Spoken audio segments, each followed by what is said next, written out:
Theodóra Thoroddsen fæddist að Hvannbrekku í Dölum 1. júlí árið 1863. Foreldrar hennar voru Guðmundur Einarsson, prestur og alþingismaður sem var einnig skyldur Matthías Jochumsson og hét móðir hennar Katrín Ólafsdóttir. Hjónin eignuðust 15 börn en Theodóra var yngst þeirra 3 sinna á fullorðinsaldri. Hin 2 voru Ásthildur og Ólafur. Theodóra stundaði nám í Kvennaskólanum í Reykjavík og útskrifaðist árið 1879. Theodóra giftist Skúla Thoroddsen lögfræðing og fluttust þau saman til Ísafjarðar þar sem Skúli var sýslumaður. Að lokum var þó dæmdur frá embætti árið 1893 en héldu þau þó áfram að búa á Ísafjarði og ráku þar verslun. Síðan fluttust þau til Bessastaða árið 1901 og til Reykjavíkur 1908. Skúli og Theodóra eignuðu saman 13 börn. Skúli yfirdómslögmaður og alþingismaður, Guðmundur prófessor og yfirlæknir, Þorvaldur eldri sem lést í æsku, Þorvaldur yngri sem fór til Bandaríkjanna, Kristín Ólína yfirhjúkrunarkona og skólastýra, Katrín læknir, alþingismaður og bæjarfulltrúi, Jón lögfræðingur og skáld, Ragnhildur húsfreyja, Bolli borgarverkfræðingur, Sigurður verkfræðingur og alþingismaður, Sverrir bankafulltrúi, María Kristín húsfreyja og Unnur húsfreyja. Theodóra skrifaði þulur og voru þær fyrst gefnar út árið 1916 þar sem Guðmundur Þorsteinsson systursonur hennar myndskreytti. Þulurnar voru svo endurútgefnar 1938, 1950, 1981 og 2000 þar sem Guðmundur Þorsteinsson Muggur myndskreytti á ný ásamt Sigurði Thoroddsen. Ritsafn Theodóru kom svo út árið 1960.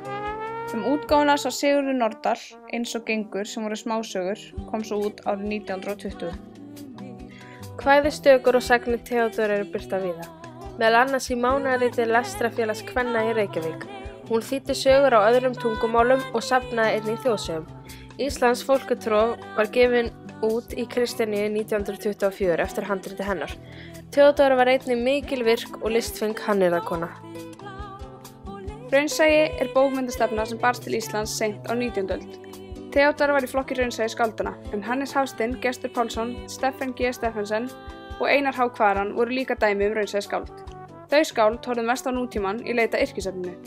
Þar var samið raunveruleikann, ekki eins og í rómantíkinni þar sem allt var fegrað. Í raunsæinni var heldur ekki talað konungsfólk eða þá sem háttsettir voru, heldur fátæktina og nauðina. Raunsæismenn voru oft kallaðir siðleysingjar og smekkleysingar. Theodóra skrifaði yfir 86 lausavísur og fleiri kvæði. Theodóra þekktust fyrir þulu sína 12 talsins sem eru þjóðkunnar.